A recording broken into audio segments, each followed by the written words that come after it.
This is a lesson to students out there. Don't let somebody tell you that you can't do something, because if you know you can, then you go out there and do it. I wanted to go into music composition, but I was always very inspired as a kid with music and movies, and I kind of had my famous composers that I really liked. So that was my dream at the time, but realized that I didn't know if that dream was really going to be something that I could make money and sustain a family life, because I found out how really competitive it is. I mean, to be a film scorer and be able to make a living doing it was hugely competitive. And my friends had always said, because I had worked with kids in other capacities as far as summer camps and things, and they said, you know, you would make a great teacher. Over time, I enjoyed teaching music, but I didn't want teaching music every day to kind of burn me out. So I explored other avenues of teaching and have just kind of evolved into where I am now, this being my 20th year. I can't believe that I've been teaching for 20 years. And each year just seems to like fly by faster and faster. Good morning. Good morning. Good morning. Buenos dias. Guten Tag. Good morning. I need to learn more languages. Good morning. Boom. Boom. Boom. Man, KIS is absolutely amazing. I think that I've always been a teacher who tries to teach out of the box.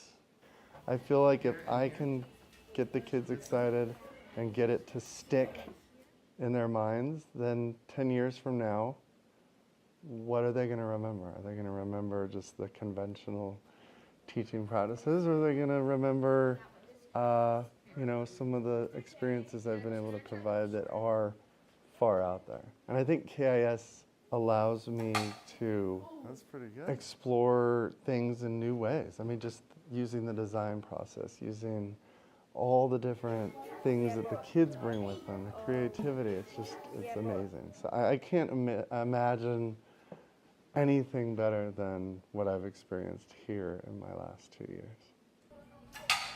That's pretty good. I'm wondering if you could put something here that would let the dog bones sit so you didn't have to hold it. I think the best part about teaching is the energy that the kids bring. I was just telling kids this week, I said, guys, I am not the only teacher in this room. We are all teachers. And for them to just, they're like, what, I'm a teacher? The most rewarding part is just seeing all of what comes back from them. It gives me inspiration. So. And if they fall down, they end up in here. This is in the other side. It does work. Well, our family really loves to travel. We do a lot of weekend activities. One of the biggest highlights this year is being able to really grow close to a family of a student that I work with on projects outside of school time. And it just makes me think about how we move towards a one KIS mindset. And it's really important to me that I connect with families, and especially this family has shown me that I want to always support my kids as they move on. Even though, you know, they might be moving on to another grade, I'm always going to be there to support them 100%. We're probably going to be able to see the worms. You ready? Let's see if we can see them. Hey, let's see if they're under here. Ready? I'm not. Whoa! I have this thing about trying to wear cool shoes and match it with my tie, and I've been growing to like bow ties a bit more. So I have quite a few neckties and only a few bow ties.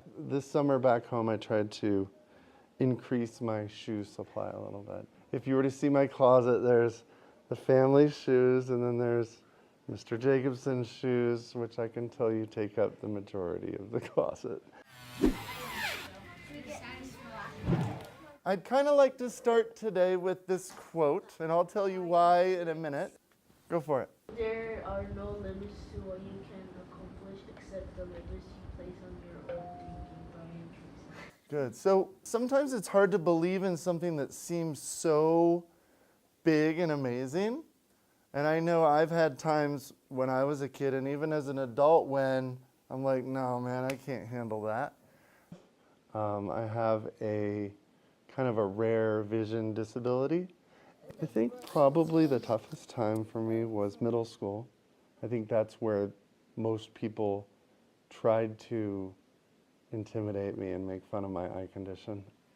One of the hardest challenges for me, doctors always telling me that I was never going to be able to drive, which was devastating to me. But this is a lesson to students out there. Don't let somebody tell you that you can't do something, because if you know you can, then you go out there and do it. And sure enough, I was able to find doctors that worked with my prescription well enough so that I could get glasses that would allow me to drive. But if I had not met my wife and wanted to go see her bad enough, which is what caused me to be strong enough to go out there and demand a license, I probably would have just listened to that doctor and thought, oh, guess I can't drive. But it goes to show that if your heart's in it, then you're going to get it. So I was glad that I was able to accomplish that.